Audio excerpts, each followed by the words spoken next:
Hello, good morning everyone.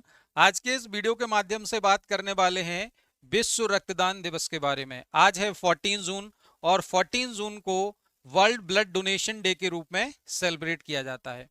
यानी WHO ने सन 2004 में ब्लड डोनेशन के द्वारा हम किस तरीके से लोगों की लाइफ को सेव कर सकते हैं, कैसे लोगों को जीवन दान दे सकते हैं, इसके महत्व को समझते हुए 14 जून को विश्व भर में लोगों को ब्लड डोनेशन से रिगार्डिंग समझाया जाता है। ब्लड डोनेशन का इंपॉर्टेंस बताया जाता है, ब्लड डोनेशन के फायदे बताए जाते हैं और ब्लड डोनेशन के बारे में लोगों के दिमाग में जो भ्रांतियां हैं उनके बारे में अवेयर किया जाता है।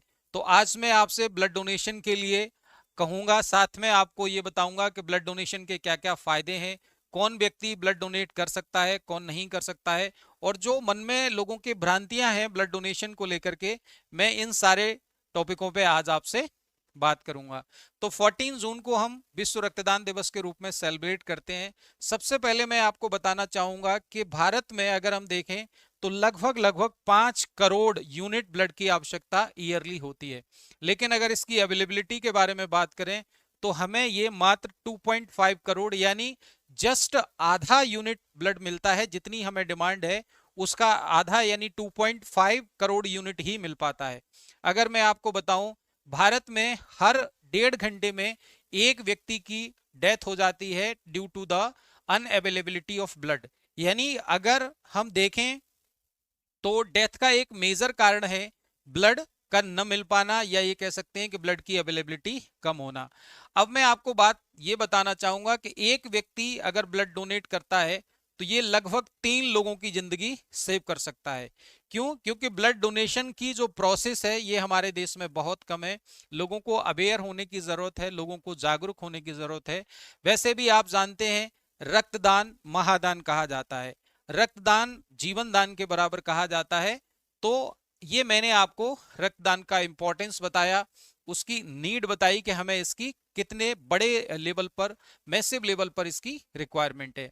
अब मैं आपको बात करना चाहूंगा कि कौन व्यक्ति हैं जो ब्लड डोनेट कर सकते हैं। तो हर वो व्यक्ति जिसकी उम्र 18 वर्ष से अधिक है और 18 से 65 वर्ष की उम्र है, यानी ये कहेंगे कि 18 वर्ष से ज्यादा और 65 वर्ष से कम उम्र के व्यक्ति जिनका वजन 50 केजी से ऊपर है, वो सभी ब्लड डोनेट कर सकते हैं। हालांकि इसमें कुछ अदर क्राइटेरिया भी हैं, यानी ऐसे व्यक्ति जिनकी ब्लड प्रेशर का जो सिस्टोलिक वैल्यू है वो आपका 100 से 140 के बीच में होना चाहिए, डायस्टोलिक ब्लड प्रेशर 60 से 90 के बीच में होना चाहिए, उनके शरीर का तापमान नॉर्मल होना चाहिए, उन्होंने किसी भी तरीके की कोई क्रोनिक बीमारी नहीं होनी चाहिए। ये सारे लोग ब्लड डोनेट कर सकते हैं। अब मैं आपको ब्लड डोनेशन के फायदे बताना चाहूंगा कि अगर आप ब्लड डोनेट करते हैं तो ब्लड डोनेट करने से आप बहुत सारी भयंकर बीमारियों से बच सकते हैं, जैसे कैंसर जैसी भयानक बीमारियां ब्लड डोनेट करने से इनका रिस्क कम हो जाता है। साथ में ब्लड डोनेशन आपके वेट लॉस में मदद करता है, आपके कोलेस्ट्रॉल के लेवल को मेंटेन करता है, आपकी ओबेसिटी को मेंटेन करता है, आपके साइकोलॉजिकल बिहेवियर को कंट्रोल करता है, आपके हॉर्मोन्स के लेवल को बैलेंस करता है।